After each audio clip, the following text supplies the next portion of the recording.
Hello, moon to moon. Welcome back. Welcome to Self-Abandonment and the 11th House. So we've just moved our way into Cancer season. Solstice has catapulted us into new terrain, into a new time. It's an especially Cancerian summer. If you include Gemini season with Venus approaching Jupiter and then them meeting June 9th in Gemini season. And now with Mercury approaching a retrograde in Cancer, just going back through all those degrees, beyond staying in Cancer beyond the sun's day, it's a very Cancerian time. And the Emergence Astrology Pathway, my main course, my main way through my teachings, we begin with Cancer on purpose. It's important that we begin with Cancer. And in fact, at the closure for year one on Saturday, multiple students named that the beginning of this class with Cancer sent them into a journey that they basically lived for the entire year. And they were really coming to fully understand it there at the end on the last day of Gemini. So on Sunday, the day of the solstice, I woke up and I got my journal out and I suddenly became overcome with a desire to write a newsletter to say some things that were coming through me on Cancer. And I wanted to share them with you here and kind of tease more things out. Why do we do that? Why do we begin with Cancer in emergence astrology? Why is year one almost solely focused on the moon for a whole year?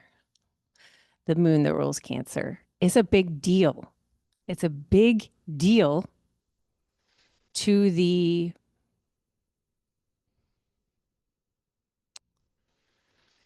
our stewardship of this planet, to our stewardship of our time here, to the collective healing and transformation that we're committed to. It's the thing what the moon and the Cancer invite us into. There is no sign in all the zodiac that we are least skilled in than Cancer as a people. We are babies at Cancer, walking around unskilled, untooled, harming each other. We begin with Cancer on purpose. And I just want to spend some time here for a minute here at the start of Cancer. If you're listening and it's June 22 or 20, well, I guess you're getting this on Wednesday. So you will have 1 week to research the Emergence Astrology Pathway and decide if you want to come in by the end of June. Tuesday, June 30th is the last day to sign up. I hope you'll come join. If you've been loving my voice, this is the thing. You will not believe how catapulted you are into new ways of being when you get into a contract. All right. So what I was hearing Sunday morning was always coming home. We are always coming home. Always coming home. We're looking for home. We're longing for home. We want to be the home. We want to know we are home. We want to belong. We want to belong to ourselves. We want to belong to our lives. We want to belong to the world. We want to belong to the time that we have here. And it reminded me of Ursula Le Guin's initiation song for the Finder's Lodge from Always Coming Home that I had put in the inside cover of all of my Living the Signs workbooks. I'm going to read it for you now.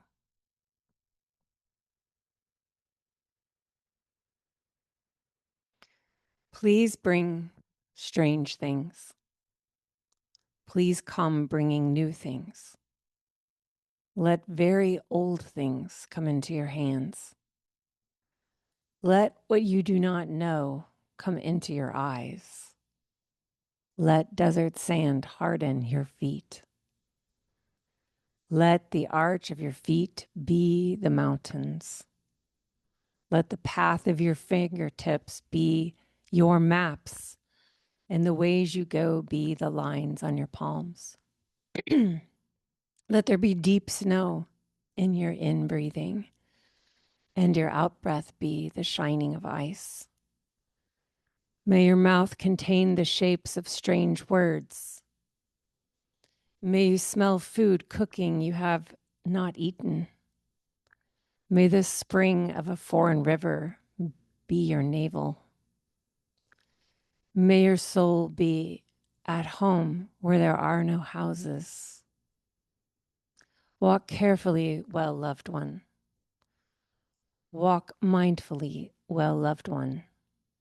Walk fearlessly, well-loved one. Return with us, return with us. Be always coming home. Always coming home, always coming home, I was hearing. And I got to thinking about how Cancer is a way of being home, is a way of belonging to home. And we've layered a lot of meaning on that. Many meanings that include a lot of pain. But I was thinking about this being called the initiation song, and I was thinking about how Cancer is a cardinal sign, cardinal signs initiating. And it got me thinking about how to come home. We have to leave home. We have to be initiated again and again by the strange.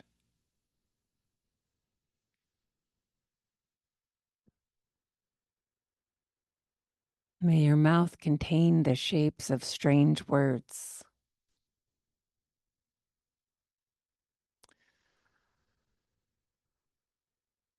Please bring strange things. So, yeah, I was thinking about that. And then I got remembering the prelude to my book, Living Astrology, where I shared the story about how it was the moon that claimed me first.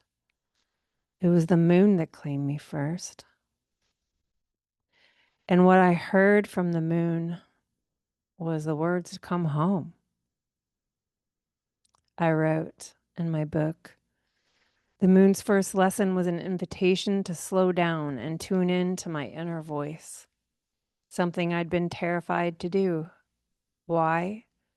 Because some part of me knew that if I heard myself name what I wanted and didn't want, my world would have to change. I wanted to be out of my marriage. I wanted the space to hear myself from a place of truth. Beyond that, I didn't know what would come next. I just knew that the contract I had made and was currently living in was forged from my trauma, from not fully participating in my life. This change would be confusing to people. This change would mean being judged by people. And this change would even hurt people, people I love very much. I looked at that moon on that summer night, and it was as if I saw my own reflection for the first time. It was both loving and firm. It's time. Like ice melting in the sunlight, I let myself surrender to a state of change that was initiated by this huge no I was ready to notice and name. The no to my marriage also included a no to social conformity, It was certainly a no to financial security and a comfortable lifestyle. It was a no to many friendship ties, and it was a no to a lot of old goals and strivings that were never really mine, but which I had taken on in the partnership. That no was a spell. In the liminal space of my separation period, new pathways and possibilities emerged that I'd never considered before. A lot of magical and mysterious things started to happen. While receiving a massage, I had a vision of a circle with crescent shapes on either side, and I knew that the symbol was being shown to me as a tattoo to put on the left side of my torso. Later, I learned that the symbol is called the triple moon, representing the phases of the lunar cycle. Next, I followed an instinct to learn about the moon from specific teachers who ended up being pivotal to my path as a mystic. And I rented an apartment from a woman who gifted me the tree stump I still use as my altar today. Simply put, that no opened a door to synchronicities in ways I couldn't ignore. And then I came to astrology with a specific set of questions. Is it possible for me to experience new ways of being in my body on this planet in this moment? Is it possible for me to transform old patterns into unforeseen pathways that feel creative, empowering, and fun? Is it possible for me to enliven my life with stories that feel more expansive, open, generous, and buoyant? Yep. And then in the next section, I understand astrology as a living responsive system. My approach is an animist one, which sees astrology as part of the interconnectedness of all beings. The cosmos isn't a separate thing up there, it's right here. As you live astrology, it becomes part of you at a cellular level, indivisible from the rest of you. And as you make a home for astrology inside yourself, you become the sky. While some part of you might think I'm being poetic, another part of you, both ancient and childlike, has been yearning for an astrology that helps you trust this. Most people come to astrology with an ache. You may not even know how to articulate what it is. There's just something guiding you to it. It's unlanguageable and mysterious. Looking back on my hard and fast love affair with the cosmos, I see now that what I ached for was to build a home inside myself where it would be safe to emerge. Emerge to rest, to listen, to desire, to savor, to fuck up, to be shiny, to get into myself.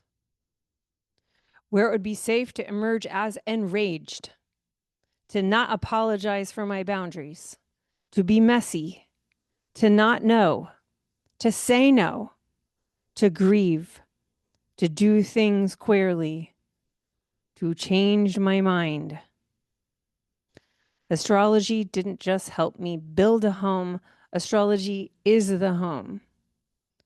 I built a home inside myself where it's safe to receive the gushing love of my delicious partner, the adoration of my daughters, and the appreciation of my community. I built a home inside myself where I feel worthy to receive wealth and attention. I built a home inside myself where I can trust it's okay to be a soccer mom, a nerdy academic, and a provocative witch all at once. I built a home inside myself so I could share myself with you because I want everyone to experience the wonder, abundance, and liberation of this language. In sharing myself, I share astrology. Astrology wants to be lived through our stories. Yeah, there's so much more to say because, oh my gosh, the intro is so good. Huh. How about that? How about that? I built a home inside myself. Astrology is the home. We We build it within ourselves. And we need some space to do this because it's difficult to do it in the midst of the noise. So the Emergence Astrology Pathway begins with a hermitage on purpose, 9 months, pre-recorded teachings, guiding you, building energy, step by step, building a home inside of yourself, building the moon self inside, the way the moon came into me.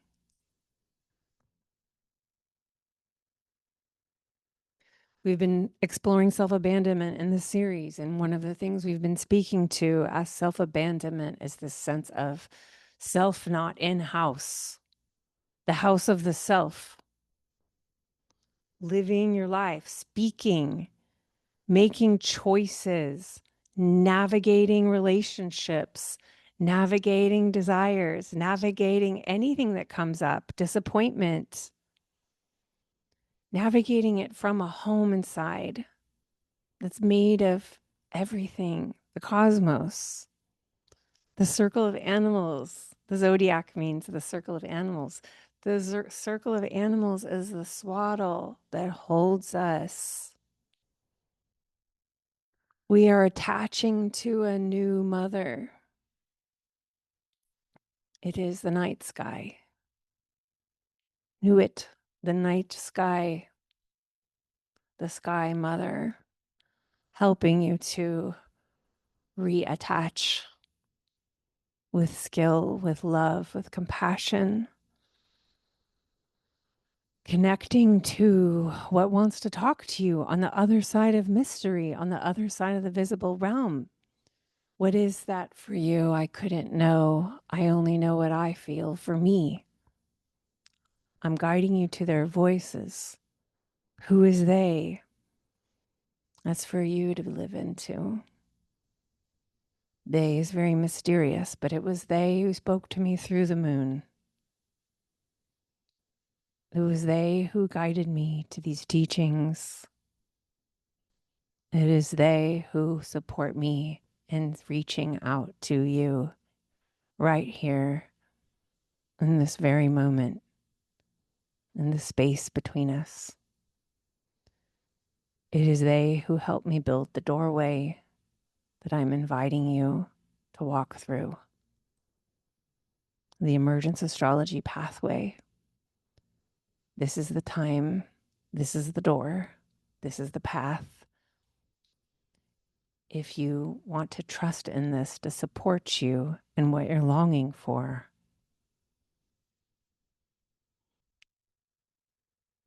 why not? Why not? The only person I would say not to join is the person who doesn't want anything to change. Person who thinks they know everything, or the person who wants me to know everything for them. But I don't tend to attract listeners like that to moon to moon. So if you're listening, you are who I'm talking to. Can you imagine how much more powerful my voice in your life will be for you when I am very, very intentionally building a curriculum with you inside of a contract of at least a year where you are being called into your own voice, your own homecoming, and remembering.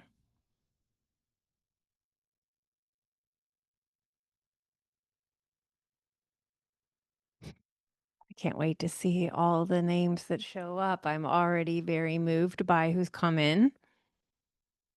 So many of my current students are coming in, people whose names I know well, people I've shared space with. I'm so excited to get into this deep commitment with you. But there's names I don't know. I don't know if you're a moon to moon listener or if you found me through Instagram, how you know me, but I can't wait to find out once we're together. All right.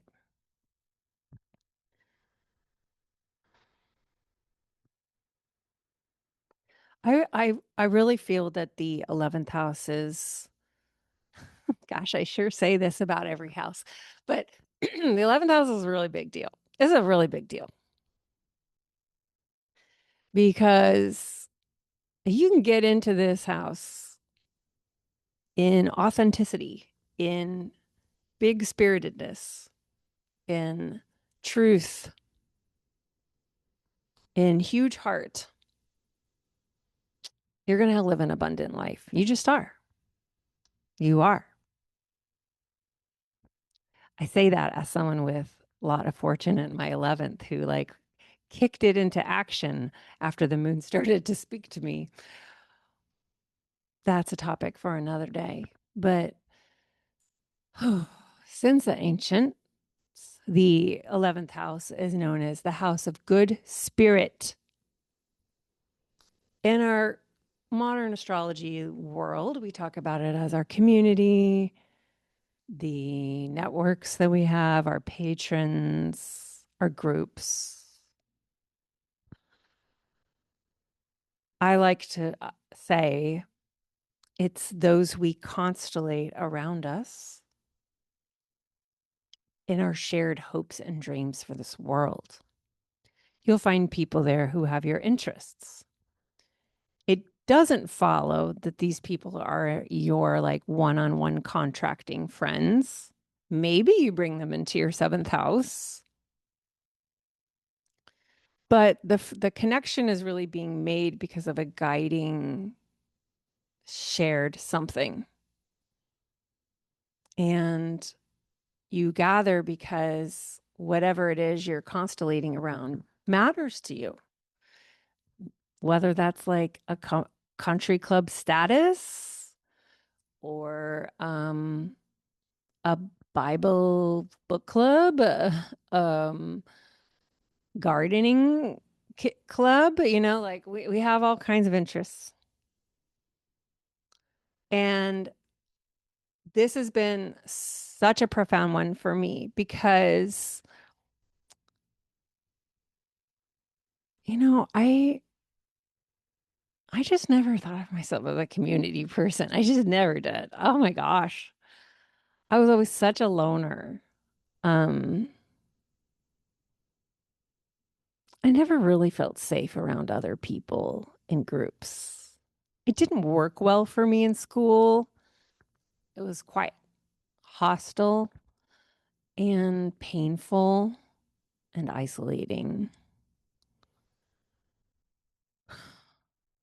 And there's only been a few times in my life where I've really felt like I was like in a group. Yeah. I just always marveled at people who could be in groups. Um, but then after the moon started talking to me, I became like a highly, highly skilled community creator. Um, and I think because I wasn't fully free to tap into what my hopes and dreams for this world are and how I had a place in how I had any power, how I had any authority or agency in the constellating around that. And so I don't think the 11th house will really please you all that much at like a soul level if the spirit with which you're constellating isn't soul led. And I think I just didn't like I'd rather be alone than be with groups of people that it didn't feel like very like spirit led. I wouldn't have used that word when I was younger. That's a word I have from energy healing. But I just really like my own company and always have. And I actually just like didn't think that people were like me. And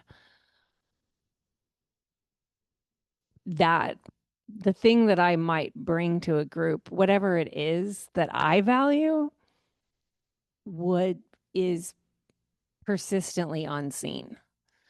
That was the data I had the first decades of my adult life. And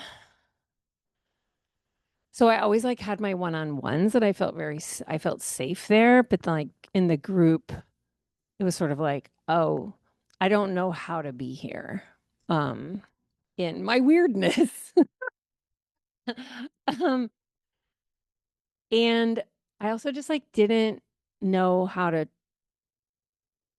I got so much un unfortunate conditioning about like what makes a good community group or like yeah,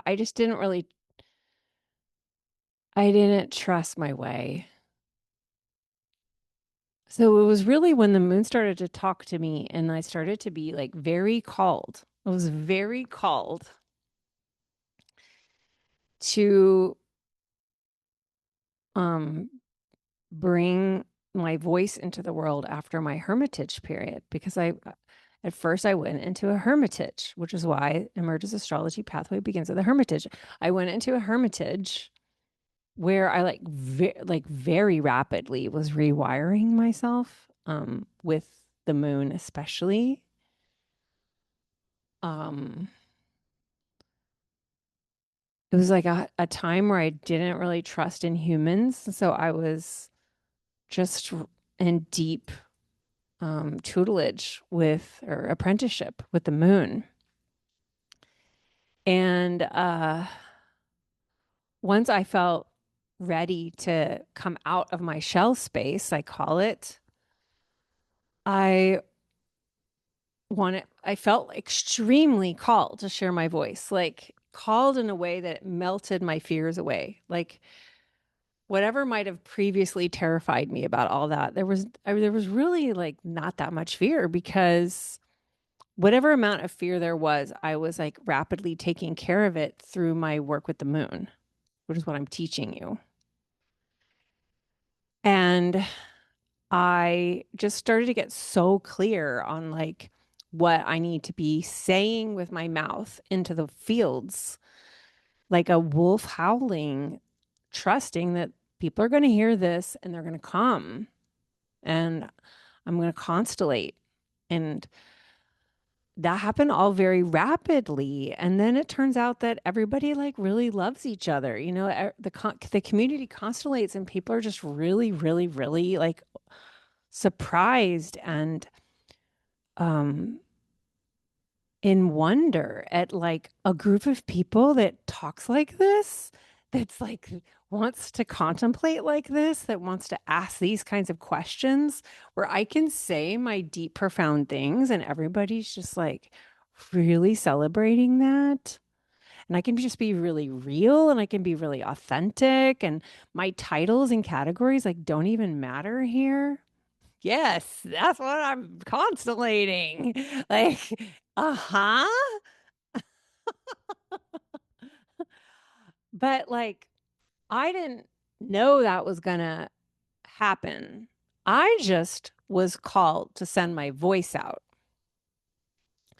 It was just like, okay, now I'm receiving all of this information, and now my job is to speak it and just like speak and speak and speak and speak and speak and let everything constellate around the voice. And then like once we're together inside these spaces, it just like starts to take on this new life because now other people's voices are being brought in and it's not just me, it's all of us together. So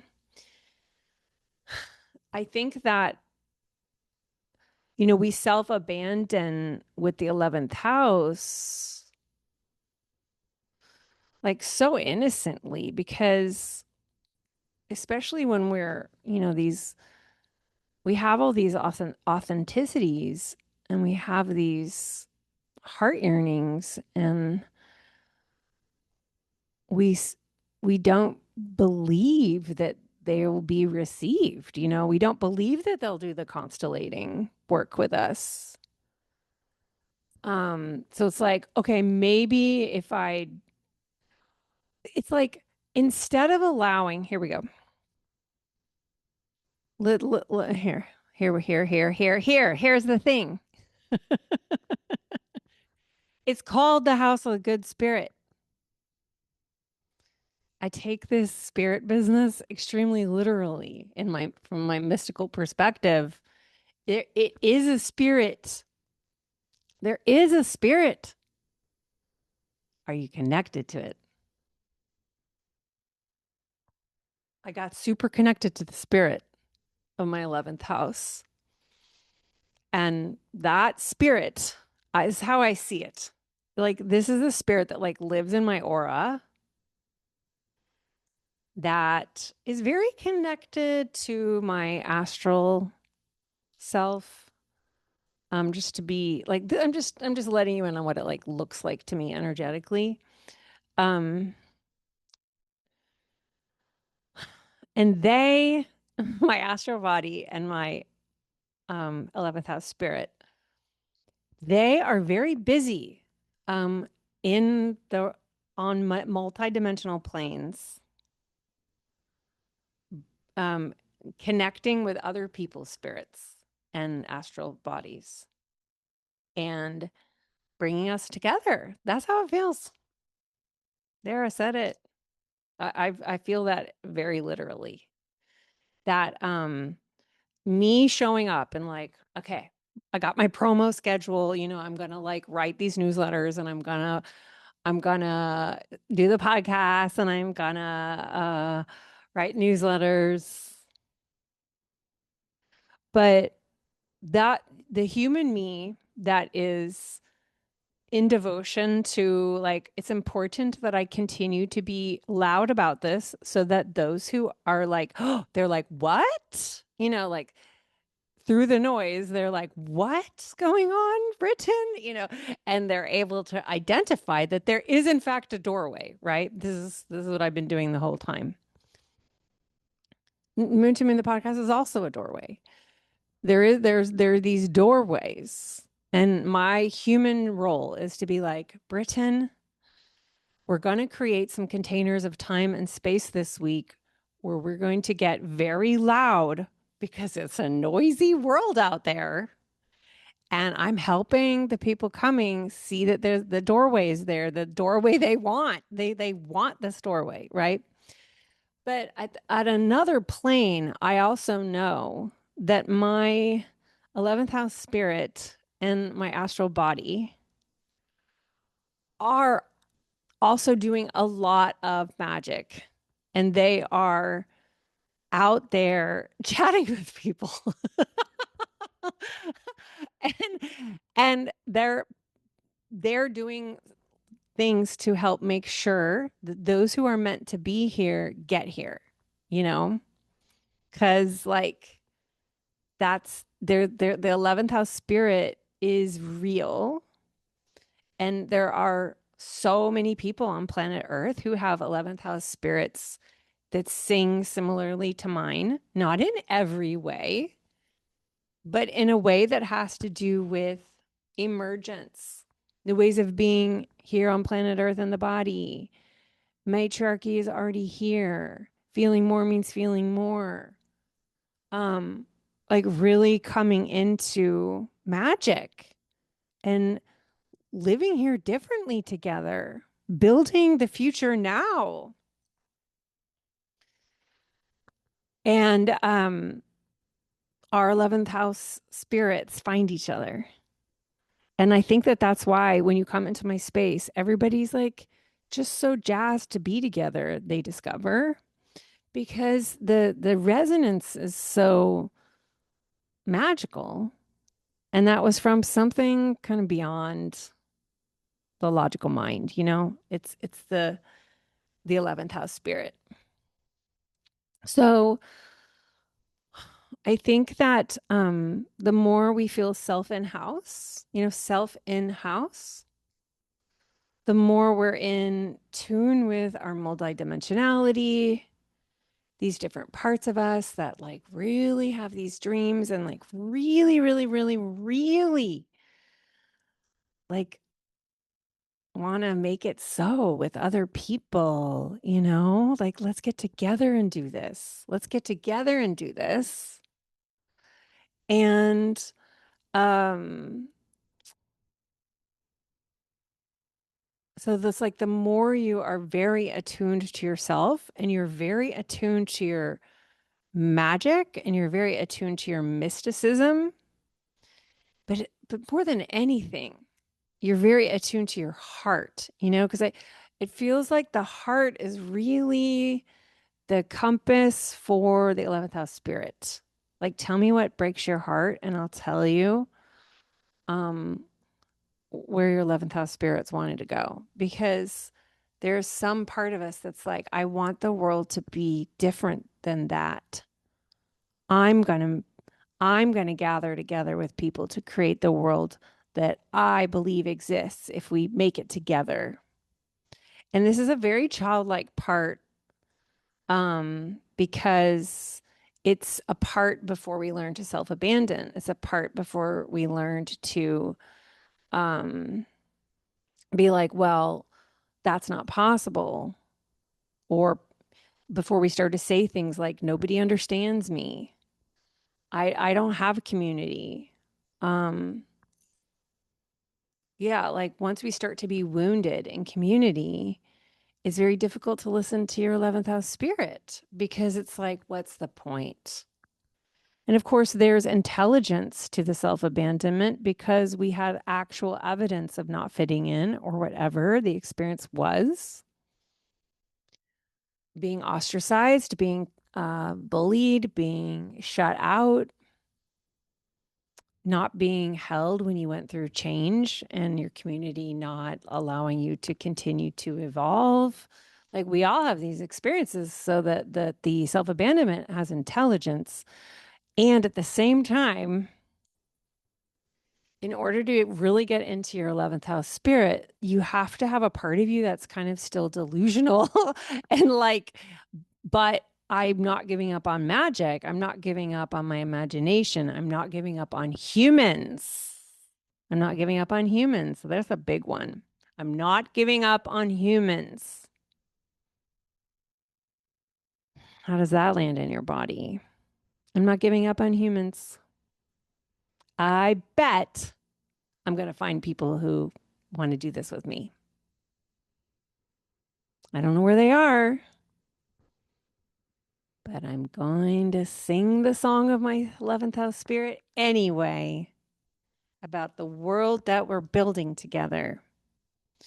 And I think, since I have Aquarius at the 11th house, for me, it's like we're pretty, like we're doing star together,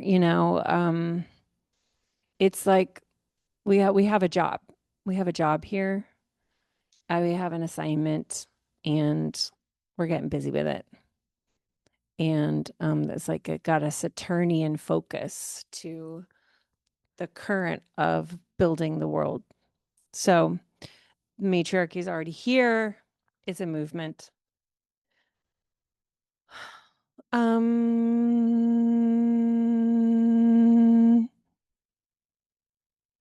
mm, let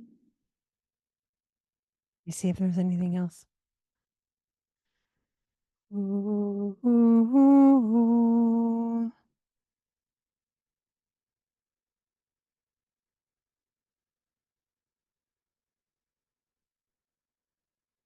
Yeah. Yeah, just returning to the beginning about always coming home and initiating yourself into moving away from where you are in order to come to home within yourself. There's like a traveling, and coming into emergence astrology as well as coming into astrology generally, takes you to strange places, especially when you're new to it. Coming into new practices, new questions, audacity to unshame. You know, we're going to leave, you're going to leave the home where you currently are in order to come more home.